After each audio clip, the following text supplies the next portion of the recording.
Alright, hey, Mustang Stampede out here, checking out another vehicle today. A 4x4 Toyota Tacoma. It's got 16-inch rims. This one has a factory bed liner installed. Has a storage compartment over there.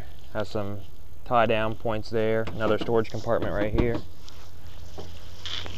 Small areas on both sides there to store some stuff. And it looks like it has a tonneau cover. This one might not have it on, but it's installed, so you can probably install a tonneau cover. Has a sliding window there. Inside's gray. We're going to take it for a test drive here. It's a 5-speed 2.7 liter V6. Oh, sorry, 2.7 liter 4-cylinder. Has the Toyota's variable valve timing, and that is definitely just the 4-cylinder. Nonetheless, these make good running trucks. My mom had one for a while. I enjoyed driving it whenever I visited her. So, go ahead and take this one for a test drive here, and we'll see what this truck is like to drive. Get the camera in position here.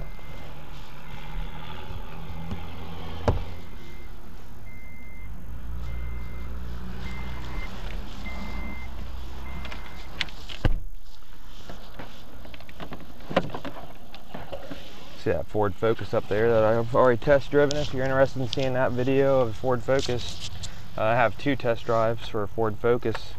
One is the Focus ST, and the other one is that mineral gray ST right there in front of us. This does have a clutch start cancel, so without pushing in the clutch, if you want, you can activate that by pushing it in, starting the truck. You don't need to use the clutch to start the truck. Emergency brake right here. Pull straight out, there's a button. You just turn and it releases it.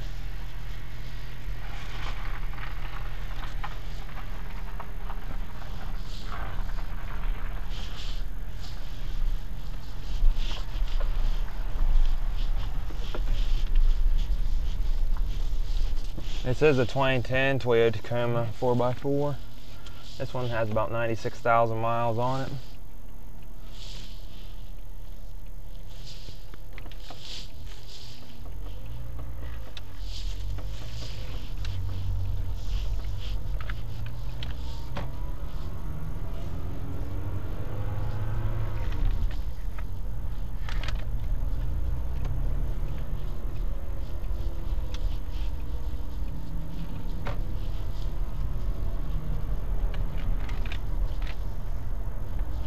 One thing I've always noticed about these trucks, clutch is very far out on the floor here, which isn't a big deal.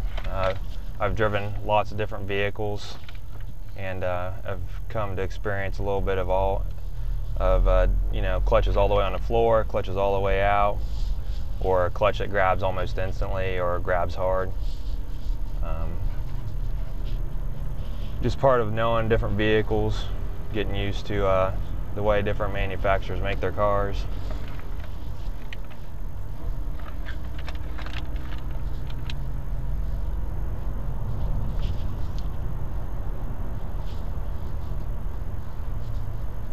This one has the 4x4 selector switch right here. No need to get out and lock in the hubs.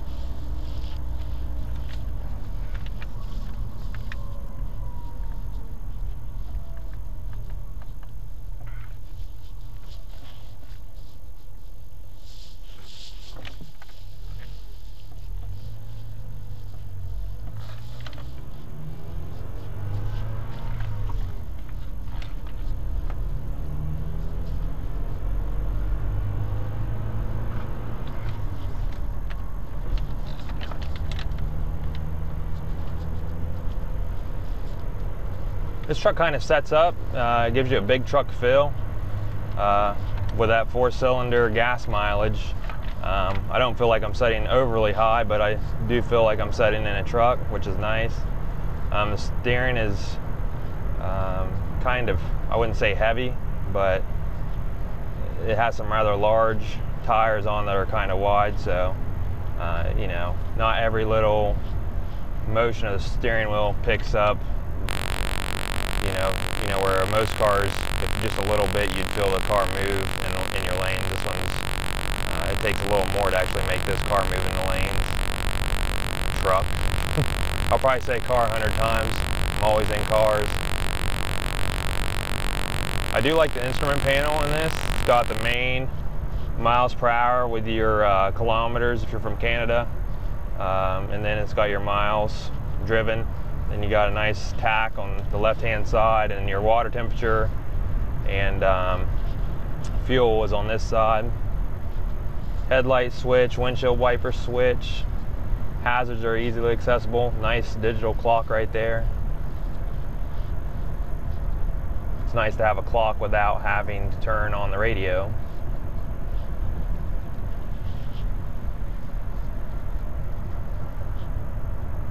Before I turn the radio on, I noticed there's tweeters near the door handles and two kicker speakers down on the door.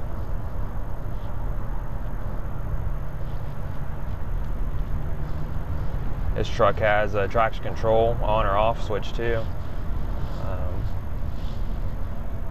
Looks like it has two 12-volt accessories and an aux in right there.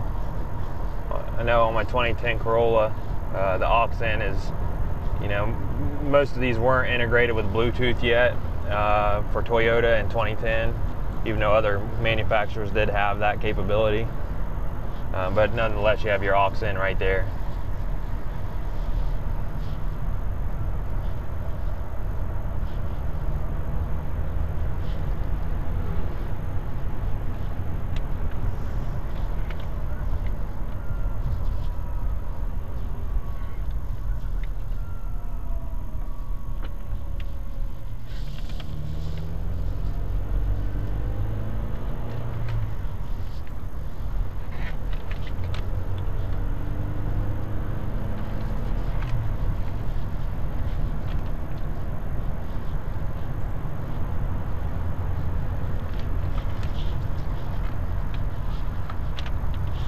Cruising along at almost a highway speed out here, speed limit 55. It's right around 2,000 RPMs, which isn't bad. You don't have a overbearing engine noise. Can't really go 65 or 70 out here, which is our highway speed limits. I don't expect it to be much over 2,500 RPMs to cruise at a normal highway speed. Around 7 grand it may be a little bit louder. But you know, most people don't buy trucks to cruise on the interstate anyway.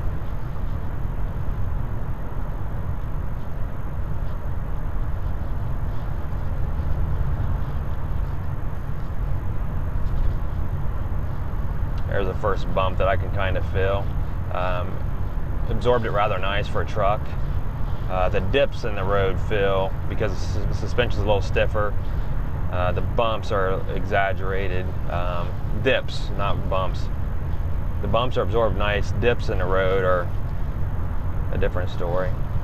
You can definitely feel as like the whole truck's connected, I guess.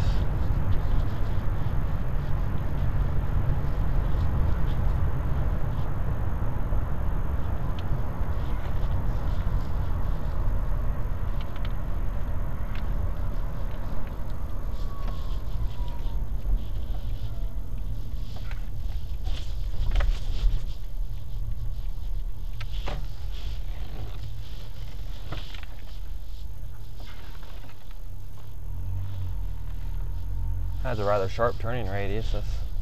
That's not too bad at all.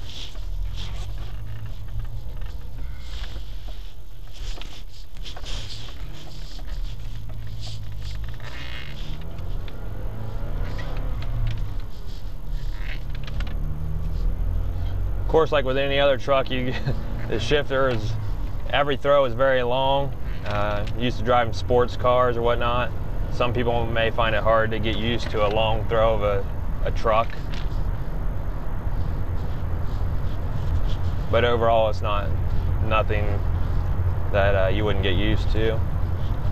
Check out the stereo here. There's help.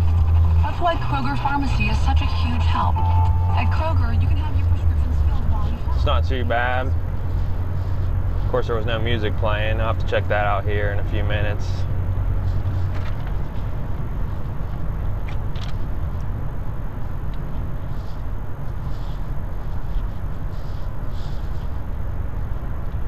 Find a music station or something. All the temperature controls are readily accessible from either side of the seat. I like the cup holders right here. Place to throw your sunglasses. Little coin catch pad right here.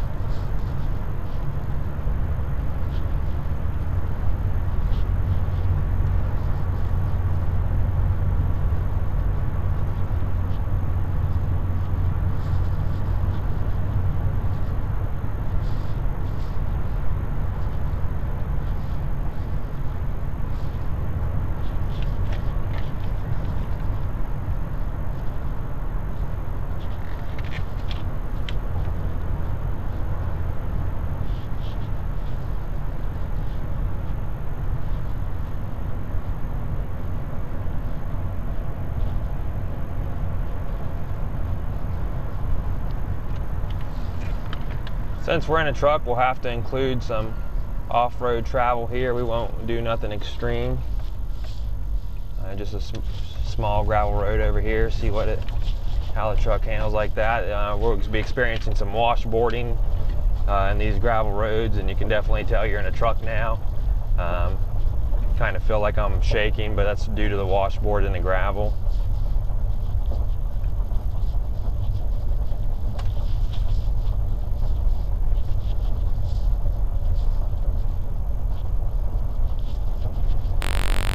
Seems to handle nice in the gravel though.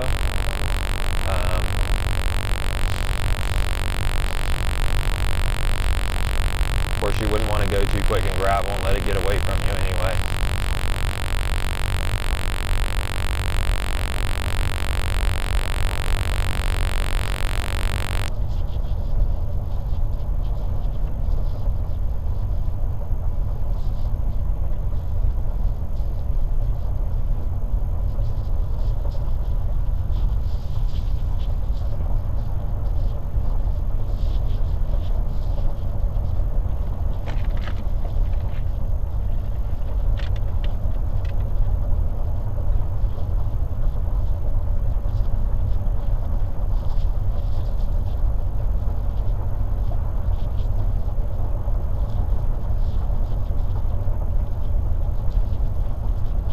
Some vehicles will be a lot louder on gravel roads. This one seems to cancel the noise of the gravel out pretty good.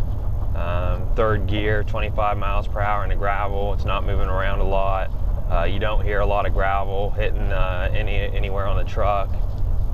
You can just hear the gravel kind of being crushed down some, but it's not super loud.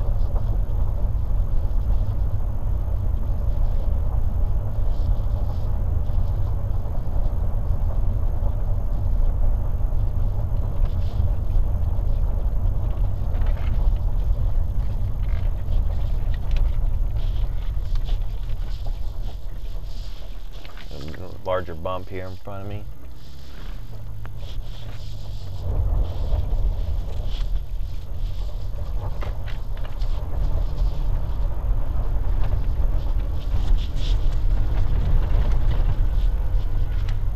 Some more of that washboarding in the gravel road.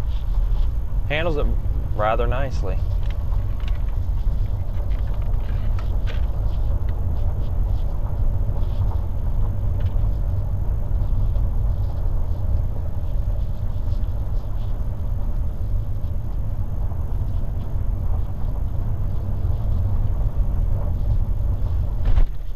There's a turkey. Fly turkey. And of course there are some potholes which are not felt very much in the cab itself. Could definitely hear the tire hit the pothole basically and absorbed it rather nicely. Of course we're not going fast either. You know, if you was to come flying over that hill and in your truck and hit that pothole, could do some damage. Traveling at a slow speed there. Going over that hillside, which is blind. Most of these hills out here are blind like that, so no need to go flying over. Now we're on a chip and seal. If you've ever drove on chip and seal, they can be kind of tricky sometimes, as they tend to have loose gravel areas that you can get a vehicle get away from you real quick, and then you're back on chip and seal again, which ends up acting like a loose gravel then on into like an asphalt. It's never fun. People back here riding on the used to be called Crash Motorsports or something, perhaps, maybe some place where they ride ATVs, dirt bikes.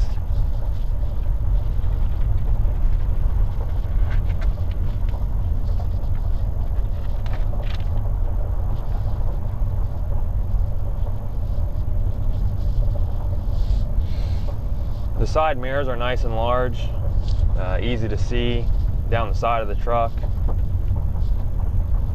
Rear view mirror here, not too bad either. Hopefully I'm not just filming in the mirror there.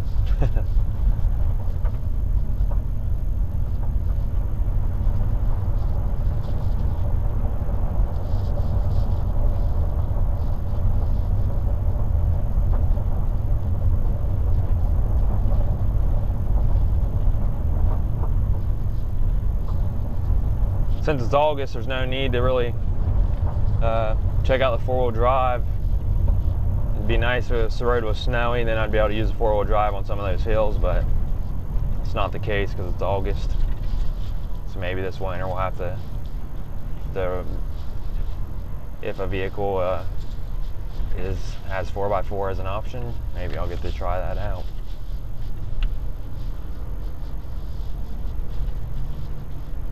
Coming back to hardball.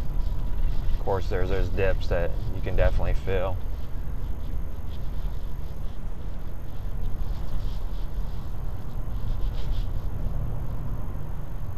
The truck feels very solid. That's probably why the bumps feel dips and the road feel exaggerated. Do know these trucks get pretty good gas mileage too. Like I was saying, since they have the smaller 4-cylinder. Very popular truck.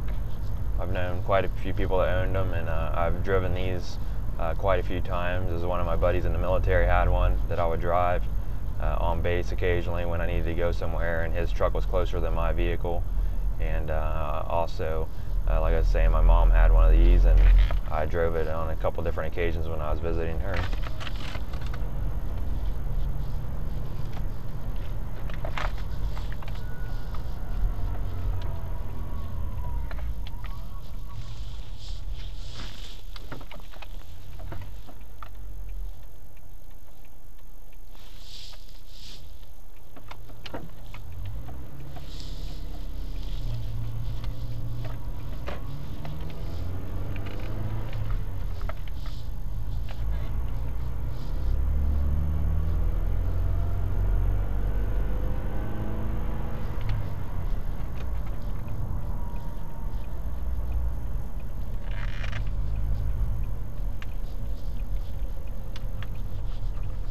Well, that concludes the test drive of this 2010 Toyota Tacoma. As always, thanks for watching.